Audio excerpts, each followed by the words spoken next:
1, 2, 3, 4. I got thoughts running through my head. I got thoughts, can't you see? I got thoughts, the books I read. I got thoughts, won't you listen to me?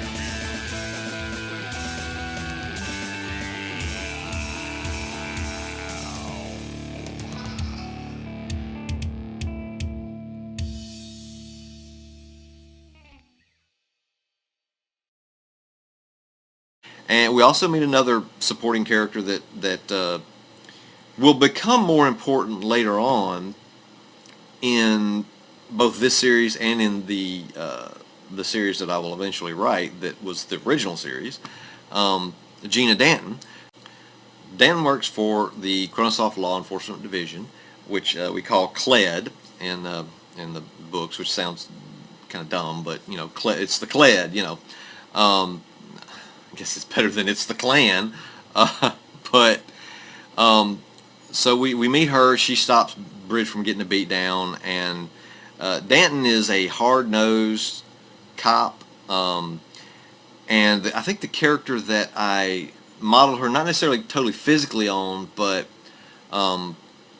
just kind of, I had this character in mind before, but when I was writing Bridge, I was also watching The Shield, and the character whose name I can't remember, and I will probably put over my shoulder here the name and a picture, maybe even show some video. But the character on The Shield, who was a female cop, she was blonde, and Danton I always thought of, who had she's probably a little more attractive, more model type attractive. I know it's a bad stereotype, than the character on The Shield, but she, tied her hair in a bun and tried very hard not to be. And matter of fact, Bridge later on meets her outside of the uniform and says, she's not as bad looking as I thought she was, or she's not as plain looking as I thought she was. But as a woman in the CLED and in the LAPD, she, even in the 2020s, was still not getting the respect that she deserved for her abilities and her mind and all that. And although in the corporate culture it was a little bit, in the corporate culture of CLED as opposed to LAPD, she notes later that it's less, notes in one of the later books, that it was less misogynistic, less Neanderthal, but it was still there because it's still men who have who expect to have power over a woman, who expect to be better than a woman or a better cop than a woman, and don't think a woman should be a cop.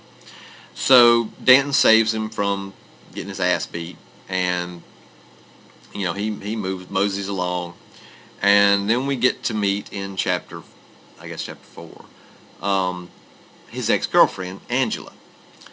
Angela is one of the top hackers in the Los Angeles area, and probably in the United States, if not the world.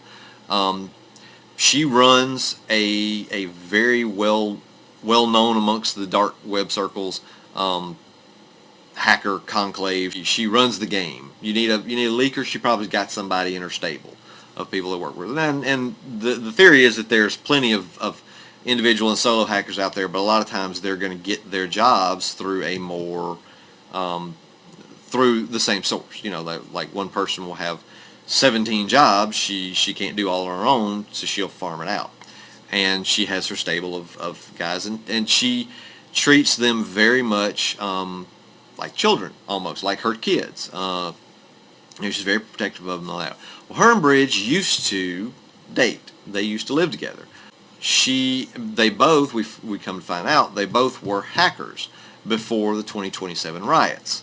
And during the 2027 riots, something happened that made Bridge decide that he was done with hacking. He was done with that life. It was a fool's game, and he gave it up. Well, that ended up causing a lot of friction between the two of them, and she ended up moving out, telling him to fuck off.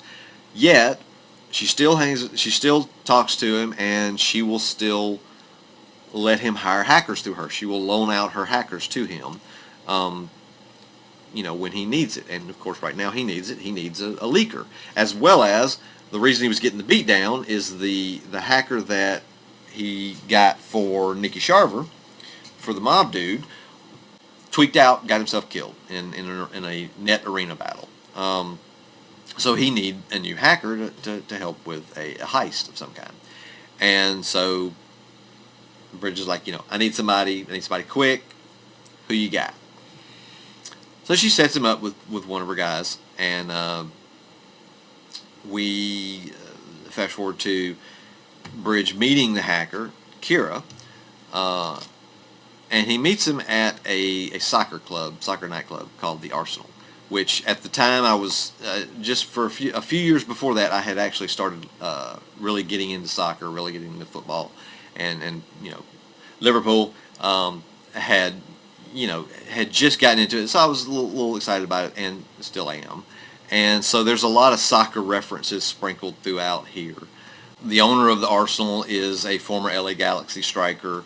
One of the bouncers there is a character that becomes more important in this story and then through the series, named Stonewall.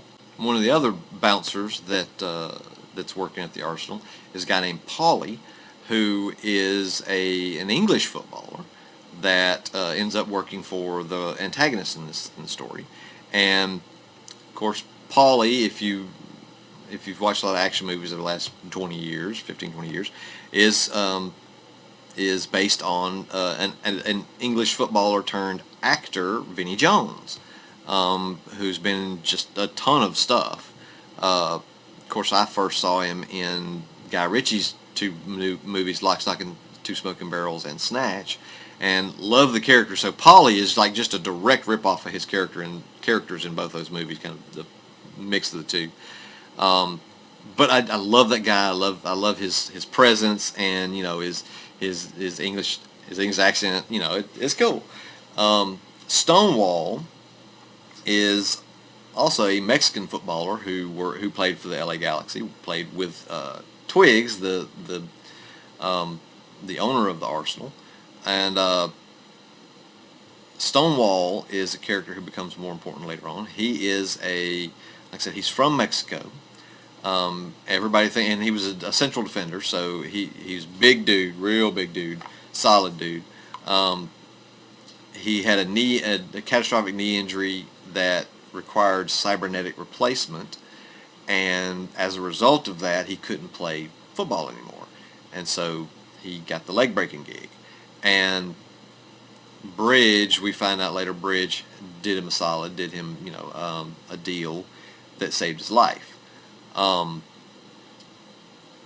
Stonewall is one of those characters. I based him on a LA Galaxy footballer. I was watching MLS soccer at the time, and there's a guy, and I can't remember his name. I'd have to look him up. But he was, I don't know if he was Mexican, but he was definitely Central American in that area of the world. And he had this hairstyle, which was, it was like little bolts, little pointy bolts all over his head, just tied up knots, real tied up knots. And I have no idea what the name of the hairstyle is, and it was blonde. So that's exactly the look I was basing Stonewall on. I also used the name Stonewall because it came from Stonewall Jackson. During the Civil War, he got killed in one of the early battles, but in I think the first battle, like Battle of Bull Run, he was standing there on his horse and exhorting his men, and as he was protecting this area that was being attacked by the Union, and he got the phrase, "There he stands, looks like a stone wall. There he stands like a stone wall," or something. So he got the name Stonewall Jackson. Now, I always love the idea of tweaking racist when I can. Love it.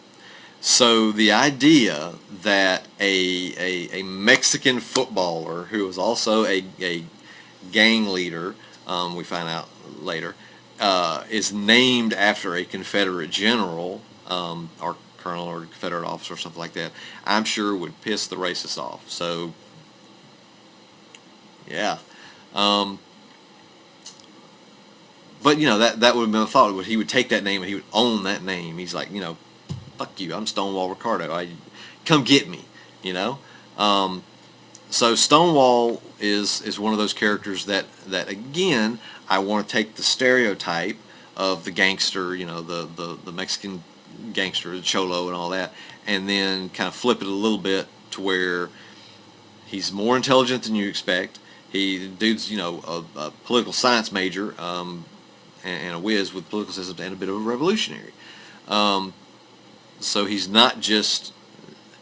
One of the things I always like about the cyberpunk stuff is as part of that class warfare, we always see people on the lower end of the spectrum, the class spectrum, and they're the street people, and we get the idea that street people, because they're on the street, because they have to deal with these things all the time, they are smarter than your average bear, even though they may not be book smart.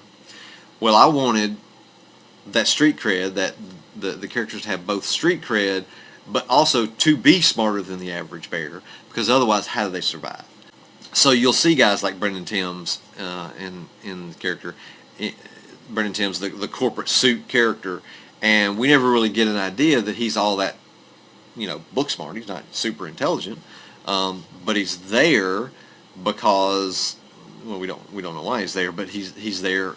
He's more privileged, but he doesn't necessarily deserve it. I mean, his nothing about him is special, other than he's an asshole. Whereas you got these guys working their asses off in the streets, and saving people's lives, and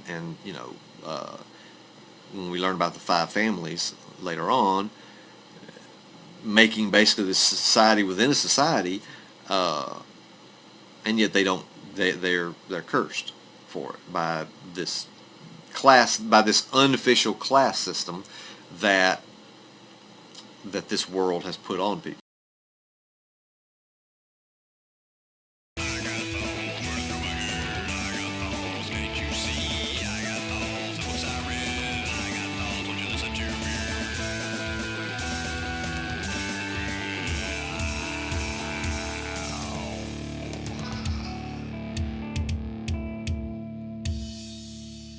Oh my God, I can't remember his name.